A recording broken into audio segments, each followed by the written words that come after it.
Hi, I'm Chanelle, one of the journalists at Manx Radio.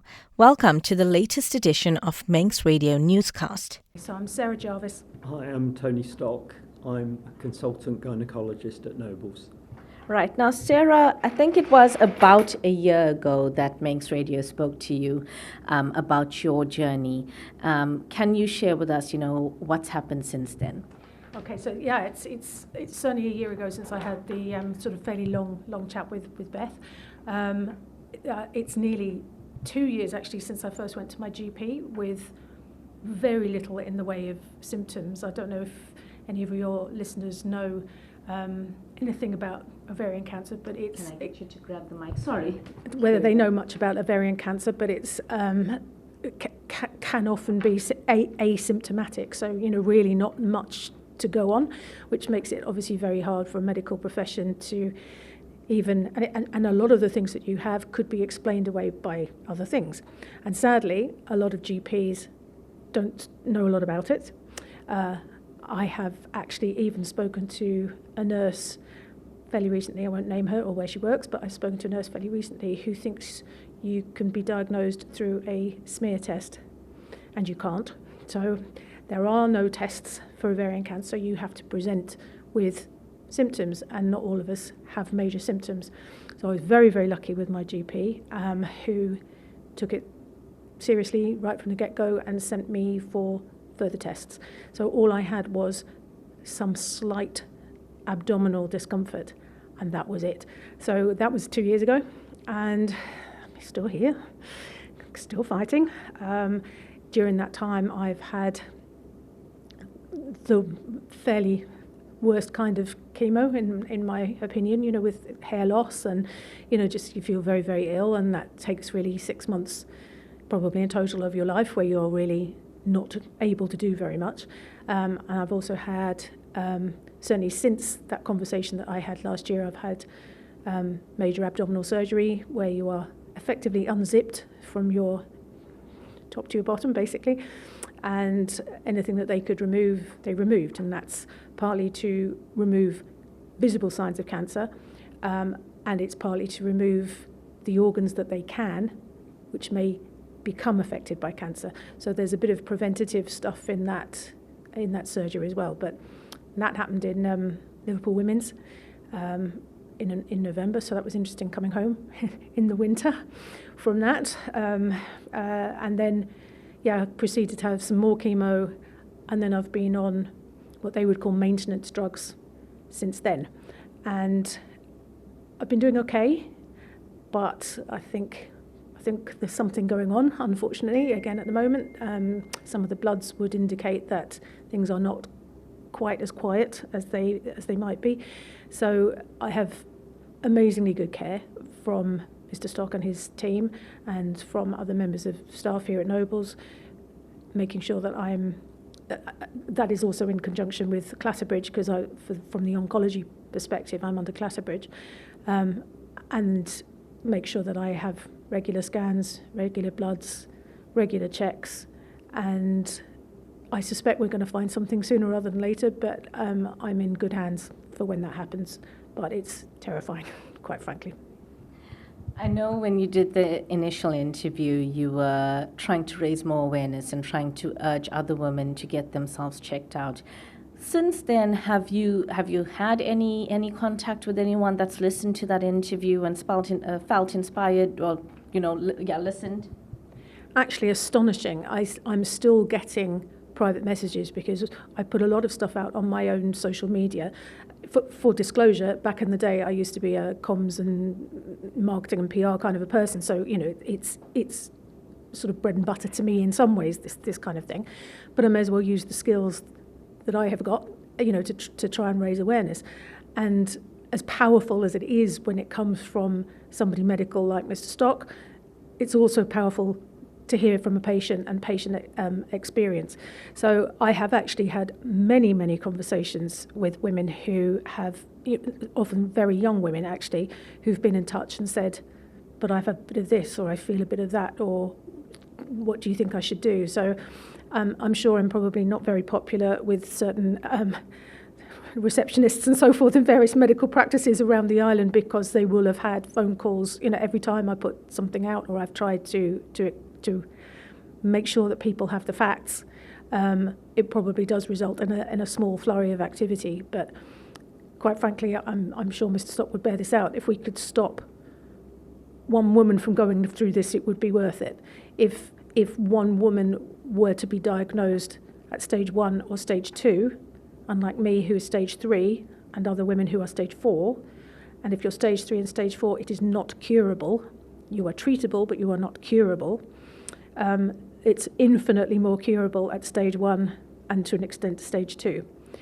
But it's so asymptomatic and can be easily dismissed as, irritable bowel syndrome or menopause, or, depending on the age of the woman. So, it is as much about me educating individual women as it is about trying to support a medical community on this island and certainly, first line, GP type people and practice nurses. Probably even pharmacists actually could be included in that, because there is a body of evidence that says women are going for antacids and women are going for pain relief and women are going to their pharmacy about various things, and they've done that for weeks and weeks and weeks, and then it transpires that they've got ovarian cancer. I should say I'm only talking about ovarian cancer today because it's Ovarian Cancer Awareness Month. I know that Mr. Stock has a gynae head-on and deals with other kinds of cancers. So if it sounds like I'm hogging the mic about ovarian cancer, that's only because that's my thing, and it's this month. I have talked to a lot of women and allayed some fears, or maybe G'd their fears up a little bit, and encouraging people to actually go and get themselves checked.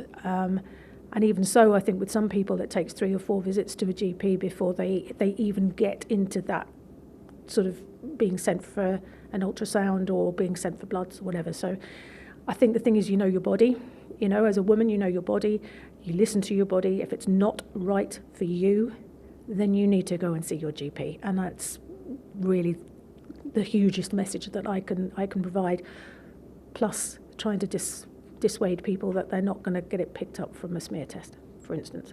Mr. Stock, how important is getting that awareness out to ladies? I think Sarah's right. I have responsibility for more than just the diagnosis and treatment of ovarian cancer. So women's cancers is possibly how we should title it. We look after ladies who have cancer of the vulva, vagina, cervix, the lining of the womb, the fallopian tubes and the ovaries. And these are cancers that individually are relatively rare, but when you put them all together as a group, the numbers start to become quite significant. Now, everyone thinks women's cancer is breast cancer. Our numbers are smaller than that, but we're 50 to 60% of the numbers for breast cancer, and yet no one is talking about any of the cancers that I help look after. And until people are prepared to start having those conversations, I think it's going to be so hard to make progress. I know earlier you and I were talking and you said, it's not, even though it's something that affects women, it's not just on women. Men can also get involved and, ask those gentle questions. It's really important that everyone engages with this debate. As I said earlier, every man has or had a mother. Most have a wife or a partner. They may have sisters. They may have daughters. And to be confident enough to say, I've noticed that you've been taking a lot of antacids. What's going on? Or to say, you got a reminder letter for your cervical smear test. Why don't you go and have it done? We've got people in the Isle of Man who are presenting with advanced cervical cancers where they, for whatever reason, haven't gone and had a cervical smear test. It would be great to think that employers were adopting a philosophy of specifically granting time off for women to go and have a cervical smear during the working week without being penalised, which is the norm for some countries, for some companies in the UK. Wouldn't it be great if we could just take a simple step like that? If we could support women who have historically found it impossible to have cervical smears, if we could get the message out about those symptoms that should actually be of concern. There are a lot of people who park their symptoms and present at a late stage. Those are the women we need to pick up. Is that the first step towards getting any sort of diagnosis? At the moment, there's no guaranteed way. There's research underway at the moment across the world looking at whether or not you can isolate substances made by tumours in the circulation and diagnosed almost before tumours are clinically apparent. But as it stands at the moment, for ovarian cancer, there is no screening test that works. So people may have heard of a blood test called a CA125. You can have a CA125 and regular ultrasound scans. That does not protect you. So what we need to do is get awareness out there of the symptoms that are important with ovarian cancer and encourage women to present when they have those symptoms. Cervical cancer, endometrial cancer, vulval cancer, it's very much really, there are symptoms, usually bleeding or discharge, and those are, again, symptoms that if people are aware of them and present early, then hopefully we can make a difference. Would you be able to give us any stats, how many ladies possibly have ovarian cancer or cervical cancer? Well, maybe one way of looking at it is the number of women who we have on our books for follow-up at the moment, because I think the journey for patients with many of our cancers has changed dramatically over the last 30, 40 years, where the outlook was not necessarily good. Now it's become a much longer journey. Currently we have around 200 ladies in the Isle of Man who are on our books for investigation or follow-up after treatment for one of the gynecological cancers. Right, and what message can you share with any ladies that would be listening to this interview to kind of encourage them, to go out and get the tests? If we use cervical smears as an example, the Isle of Man is very much on a par with the UK. We're running at about 70% of women having cervical smears, but that means about 30% of the population are not having cervical smears, and most of those are at risk of cervical problems. Now, if we could find some way of encouraging those ladies to have their smears, then it could make a significant difference to the number of ladies ultimately coming through with advanced, potentially incurable cervical problems. Sarah, as a patient yourself, would you like to add on to that message? Again, Mr. Stock has a more of an overview, I suppose, across the whole gamut of gynae cancers, and mine is very much focused on ovarian. And as he's already said, there is no regular screening for that. You only come to someone's attention if you have usually one of four main symptoms, and I've thrown that all over my social media on various occasions. And there are some great resources out there. If any ladies are listening and they want to Google, they can look at, there's a charity called Overcome, which is OVACOME, Overcome, or Target Ovarian Cancer. I think any of those, they've even got nurse-led telephone lines. If you wanted to speak to somebody, you weren't getting far with your doctor and you just wanted to, to talk to somebody instead of a GP.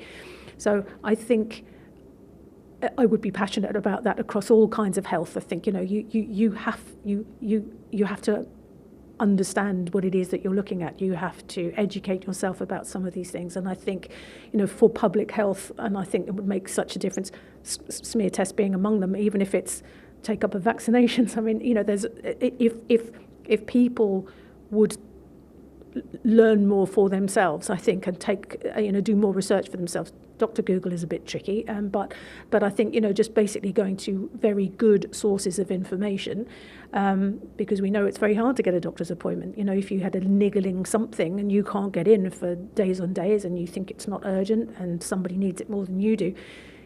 Time is of the essence. Certainly for cancers, it really is of the essence, and it's also very easy. And I certainly think probably for older ladies in particular, there's a little bit of very deferential behaviour to GPs and to doctors, and they should be absolutely respected.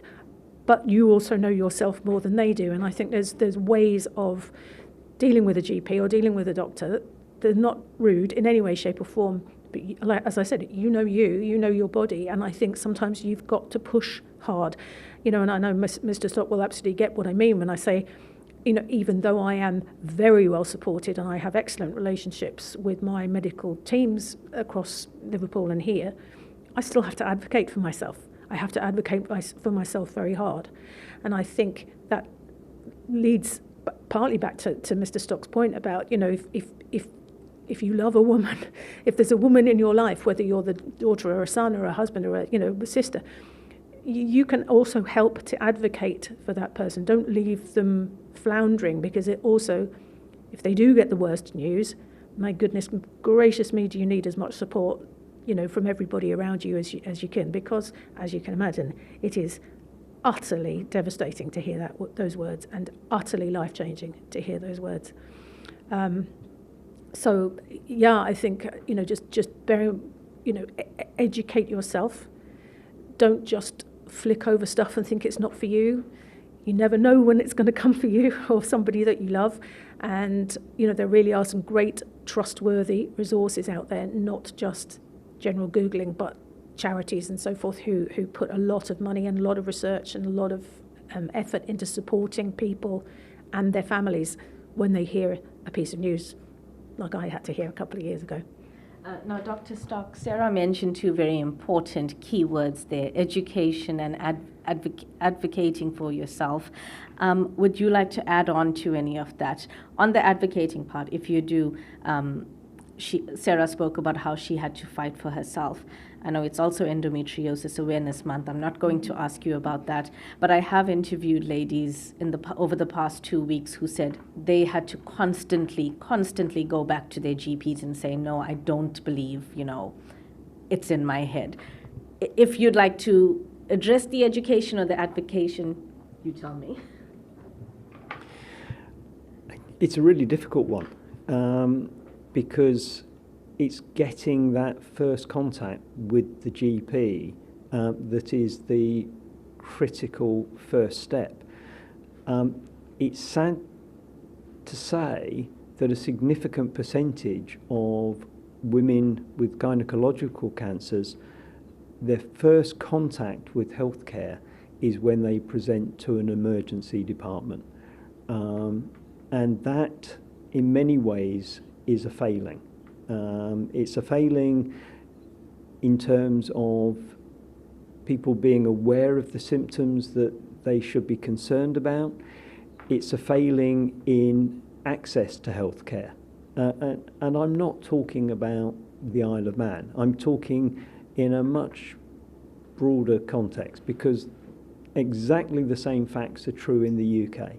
And until we can get the message out and we can get people into general practice and fast-tracked on for investigation, we are always going to be picking up too many people with advanced disease, and it's much harder to treat, and the outcomes clearly are going to be worse. And expensive, of course, far more expensive than the preventative or, If it puts it into context, we have patients who are on a journey sometimes that runs beyond 5 years of constant rounds of assessments, treatment, maintenance therapy, relapse, more chemotherapy, more monitoring. And yet, if we picked up those patients with early stage disease, then one round of treatment might be all that's required. Okay, now I understand there's something called indigo. Can you tell us what indigo is? So last year, we decided that we were going to try to raise public awareness, and part of that was Sarah speaking with you. We ran a series of events through the course of the year, which culminated with a ball, which we held last September. It was so well received that we decided that this year we would again stage a ball in September, but we've got events going on through the course of the year, some of which are about fundraising, and we're raising money on behalf of Macmillan, and there are going to hopefully be a number of events which are about raising public awareness, so that people can participate, and almost because it's taking place, their families and friends and people seeing us become aware of the issues that we're talking about. What does indigo stand for? So indigo is simply the colour, but it just happens to have GO in it, and in my world, GO is an abbreviation for gynae oncology. And I understand it's not just you, but it's also the team behind you that's very passionate around this. I'm a small cog. We have a lot of very enthusiastic people, Sarah included, but a lot of people within the hospital who have put a lot of time and effort into these events, which is all completely outside of their jobs. So they're putting in their own personal time and effort, and they have made a fantastic job. Last year, our activities raised just short of £20,000 for Macmillan, and we're hoping to exceed that this year. Have you found that you have been able to reach more people through indigo?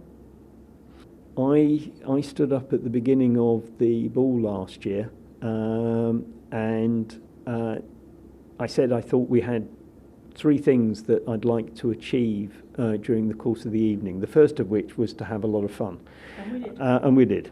The second thing was to raise awareness of the issues that affect women. I don't think we made as much progress on that as I would have liked to have seen. And that's about getting the message out and maybe getting some corporate buy-in to how these issues could be tackled. The third, although I love Macmillan, and they actually fund 2 members of the team, ultimately, I'd like to think that our efforts would be aimed towards raising money that supports specific women's health issues. And again, we didn't quite make as much progress on that as I would have hoped. So the idea of either becoming part of one of the other charities already operating in the Isle of Man, or setting up a specific women's cancer charity, so that, yes, we can put money towards things like equipment for the management of gynecological cancers. And I'm sure that is something that will definitely be welcomed on the island by many women. Sarah, would you like to add on there? Yeah, I mean, I'll bear out what he said. It was a very great night. So if anybody's listening to this and fancies either a corporate table, it was actually very reasonably priced. I think it was, I don't know what it's going to be this year, but it was very, very reasonably priced, and was a great night. We had a night at the Empress, lovely dinner, great disco, which I have promptly booked for a personal party. It's very, very good. I was asked to speak about my patient experience. I cried most of my way through that and made myself look an absolute twit, but grown men left the room to weep in the toilet as a result of it. And that's kind of what we need to do. We need to do some of that really hard-hitting stuff. You know, it's not just a flat piece of paper that you're reading about. These are real women going, real mothers, real sisters, real, wives, real friends, who are dragging themselves through these things, basically with the support as very best they're able of some amazing medical people. But all of these things need money. They need money for research. They need money. You can't put on an event here without it costing some money. I have my particular eye on something. I haven't actually discussed this with Mr. Stock yet, but I don't think so. That over in the UK, this month, this Ovarian Cancer Month, they've had a van that's been going around the Greater Manchester area for the Diane Oxenbury Trust. So Diane Oxenbury, lots of people here will know, was a weather reporter on North West Tonight, and she died of ovarian cancer. And they set up a trust, and there's a GP in Manchester, young woman actually, she's got a 3-year-old, she's very young, who is an ovarian cancer survivor, patient, whatever, herself, and has brought her GP clout to this, as well as being a cancer sufferer herself. And every day in this month of March, they have been driving around, whether it's sitting in Tesco car park, whether it's sitting outside a big GP surgery, whether it's sitting on the prom.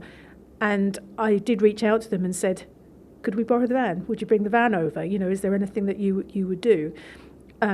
Clearly, it's the sort of thing a charity would pay for. We would pay for that van to come over on the boat. We would pay for a couple of days' work. We could probably man it ourselves, but making sure that we are going around and doing part of that massive work to they did ask lots of ladies the questions, and lots of them said they thought you could detect ovarian cancer from a cervical smear, and many other little bits and bobs that people didn't know about. So, we're really the size of a small town, and when we could have that van here for a week and we could cover the island, we would have a few volunteers to do that, I'm sure.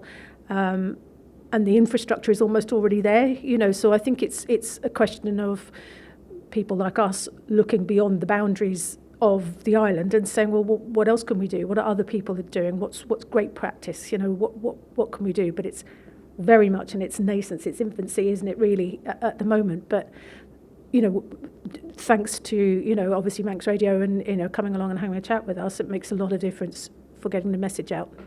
And I'm sure by making yourselves more known, more people would try to reach out. In terms of Indigo, if anyone listening to this wants to reach out to anyone from Indigo, can they, or not yet? It's still very small, the group. So basically, Indigo really is the name of the ball mostly, but there is also a Facebook page and so forth. So I think all of as Mr. Stock also said, everybody's kind of giving up their time in their day jobs. So and then they're all medical professionals; they're not marketers. If I weren't a patient going through what I'm going through, I could probably give them a lot more time and energy and help on that front. But everybody's really working hard on this, and there's a Facebook page.